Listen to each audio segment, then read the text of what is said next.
use it at different scenario. Okay, you can use at different scenario. Okay, so this statement may or may not be used by you lah.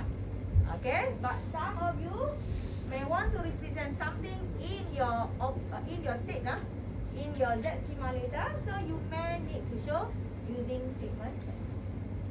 Okay, but of course this is not 100% correct yet lah, because we are not using the variable and so on. I haven't used that yet. But just to understand the concept of subset and proper subset. Okay, subset and proper subset. Okay, understand this one Okay Can Can Okay, so this is the proper subset So the symbol is like C only. Okay, no underline below. Underline means subset. When you want to use proper subset, no underline below. Okay, so A cannot be equals to B, means that the data of A must be lesser only from B, cannot be equal at all. Okay, so that is proper subset. Okay, power set. Have you seen this symbol before? Proper subset. Proper subset. Proper set. Yes. Proper. Power set. Now I also confused already. Power set. Have you seen this one before in your study last time? Yes. Yes. What does it mean? Power set. Power set. Okay, so all combination So, but of course this statement is all combination in terms of mathematical notation But later, okay, what we are going to do in our schema, if let's say you have database customer just now, right? But you don't know how many customers that you have inside your database, total records that you have. You don't know. You just know that you have customer in your database. So you want to show that your database can consist more than one records. Okay, you want to show in your system your customer data in the database will have more than one records. Okay, will have more than one record. Can be empty or more than one records. One or more than one records. Okay, so you want to show that. But you don't specify how many. You don't specify only 200, only 1,000, only 10,000. You don't specify the maximum number. Okay, so if you don't want to specify the number, the most popular symbol that you need to use in your Z schema later is by using power set. So power set is actually used to represent, for example, set of data inside your database. Okay, if whether can be empty set, can be one data only, or can be more than that. But you don't need to tell or specify how many you want to have inside that.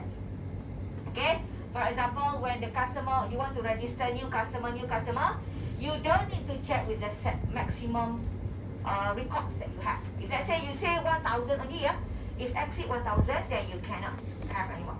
So normally, the most popular symbol we are going to use later will be power set to represent our data.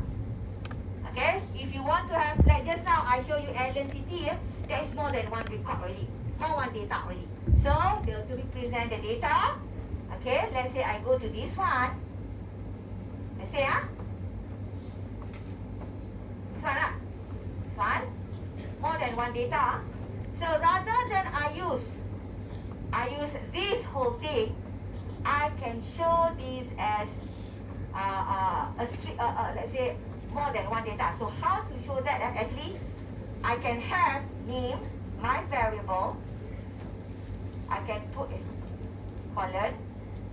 Name variable normally is small letter. I can use power set of something here. Let's say name. Name I haven't done yet. What is name here? Means that, okay, power set here is to show that many records. Okay, many records. Rather than I use this, okay, then I can have something Let's say I have name here.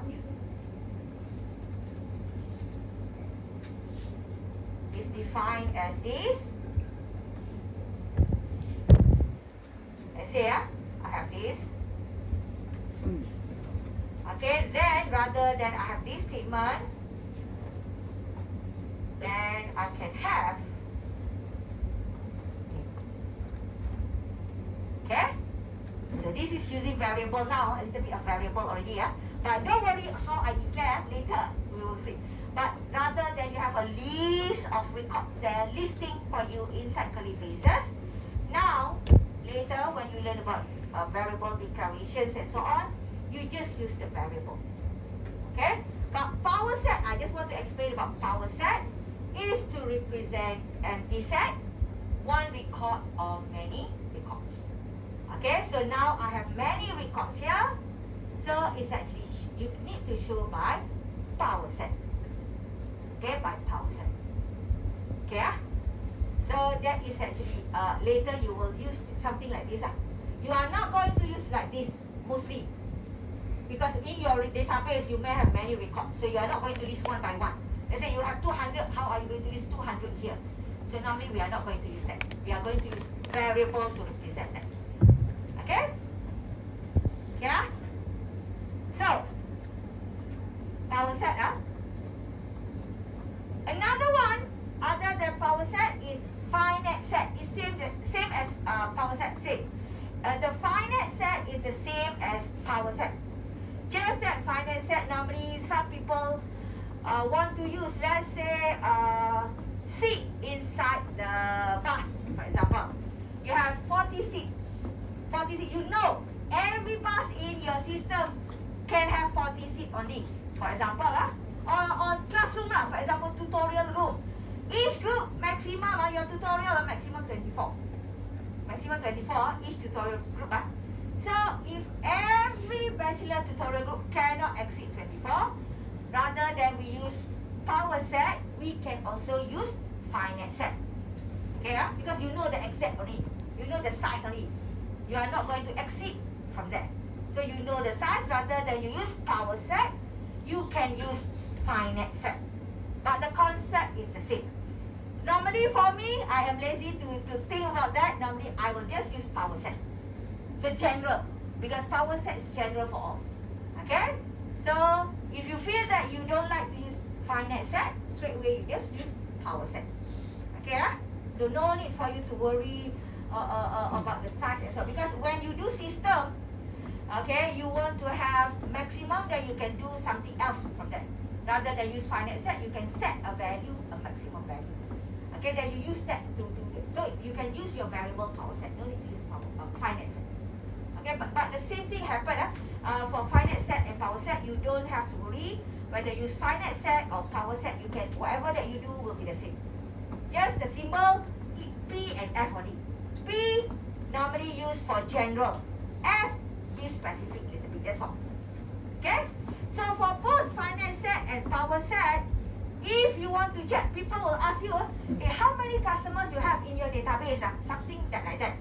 So people will ask you how many customers that you have in your database. Because when you use power set, you don't know the number. When you use finite set, you may say 24, but that's not mean that 24 in the database. You may have 22, for example. So you want to know the exact number of your records that you have in your database. So you can use what we call as cardinality. Okay, in your maths, I think you have bar and then number bar. I think that is the symbol that you used before. But in our Z schema, in order to show the size or the total records that you are going to have in your database, we call this as cardinality. The symbol will be hashtag symbol. Okay, so let's say I have set S just now. Let's say just now name, right? Ellen, all those things.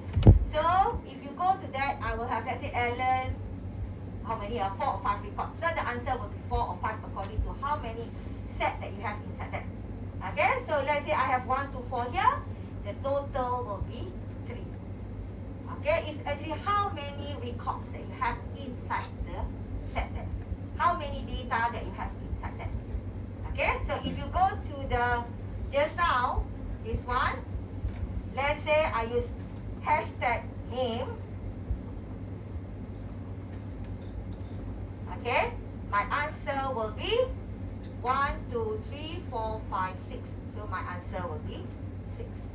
So that is cardinality. Okay, that is cardinality. To show you how many records that you are going to have. Okay, so that is cardinality. Yeah.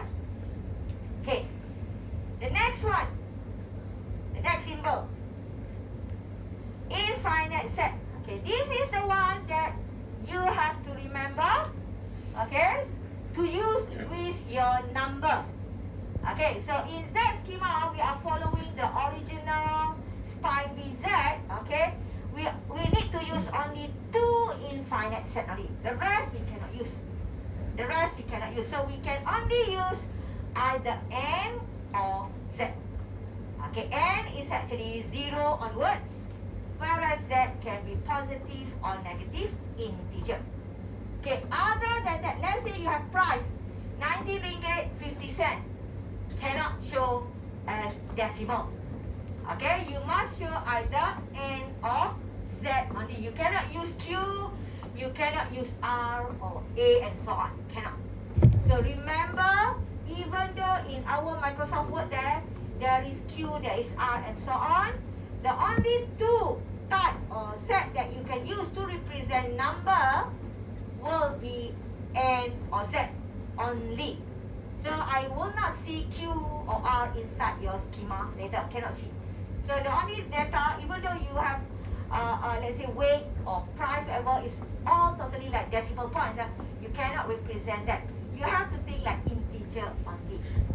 Okay, so either N or Z only can be used. So this is infinite because like programming, you have the size like decimal or whatever, you have to have long or whatever. So you need to declare that. But here, we don't care about the size.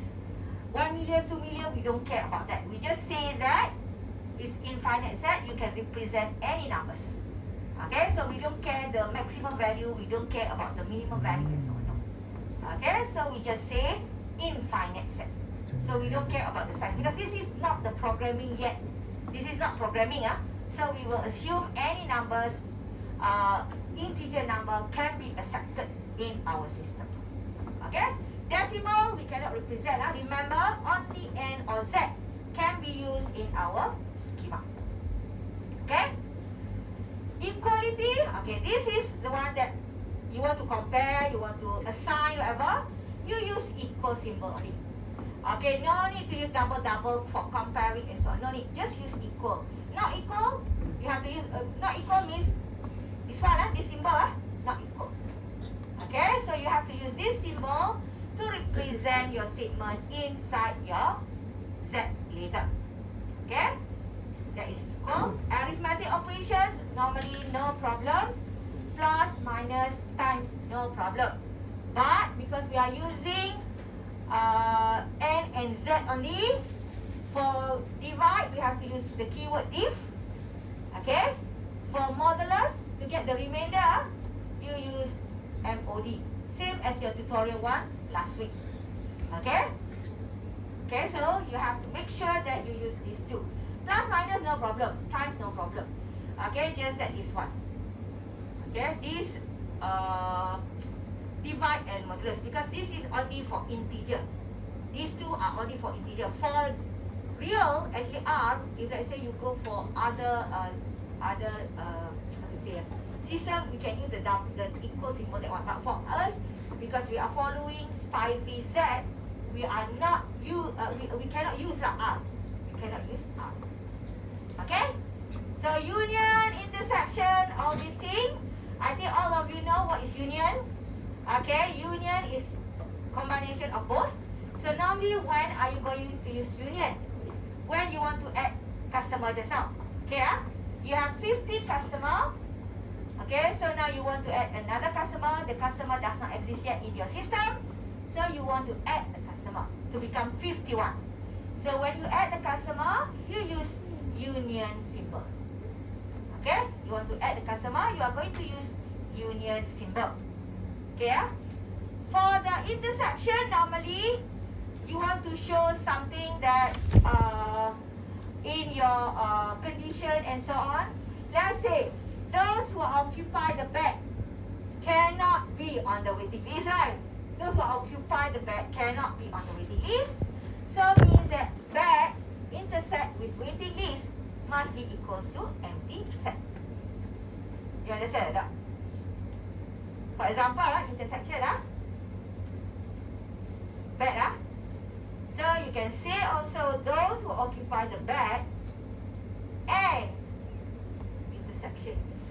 Where is it? This one. And wait okay. Those who occupy the bed cannot be on the waiting list. So you can put equals to empty set. Okay? Understand tak? Those who occupy the bed and those who are on waiting list cannot intersect each other. So means that intersect each other equals to empty set. Okay? So this is another term lah. This is, you can use intersection here lah. Okay, you can use intersection. Okay So the next one is this joint. This is the one of this joint just now. Okay, where you have empty set. So we call this as this joint set. Intersection also. So this is the one that I showed you just now, where those who are on the using or actually patient in the hospital okay, who occupy the bed cannot be on the waiting list So these two intersect must be empty set. We call this as disjoint set. Okay, so use intersection symbol also. Okay, different set difference. Okay, backslash backslash symbol, not slash backslash. So for the set difference, normally if you want to remove the data, let's say the customer is actually you want to remove the customer from your database. So you have to use backslash. Of course now the system, you are not removing, you are just transferring the customer to another block or whatever. But for our, because we are analyzing the system, we are actually specify the requirements and so on. We have to show that this data will be removed from this database. Even though you transfer, then you add into another database, that one you add. But you have to show that from here, you remove the data. So, how to remove? You use backslash symbol. Okay? Backslash symbol, set difference, to remove the data. Okay, So this one, just remember the symbol first. Okay? Because this one, when you go for set schema, all the symbol will come, all this symbol will come into. Complement, okay, is actually other than that, okay, like similar like not and so on. So I seldom we use, but it's up to your system But you can have complement other than that. It's like if here and not here, something like that, not other than that Okay, so that is complement. So you can use, but this one I think seldom student will use this but you can use this in your Z schema. Okay. Set comprehension, you have seen some a little bit in your tutorial last week, or you want to take a few minutes break Can continue, or you want to take a few minutes break? Okay, I'll give you a few minutes break, then after that I'll continue with set comprehension.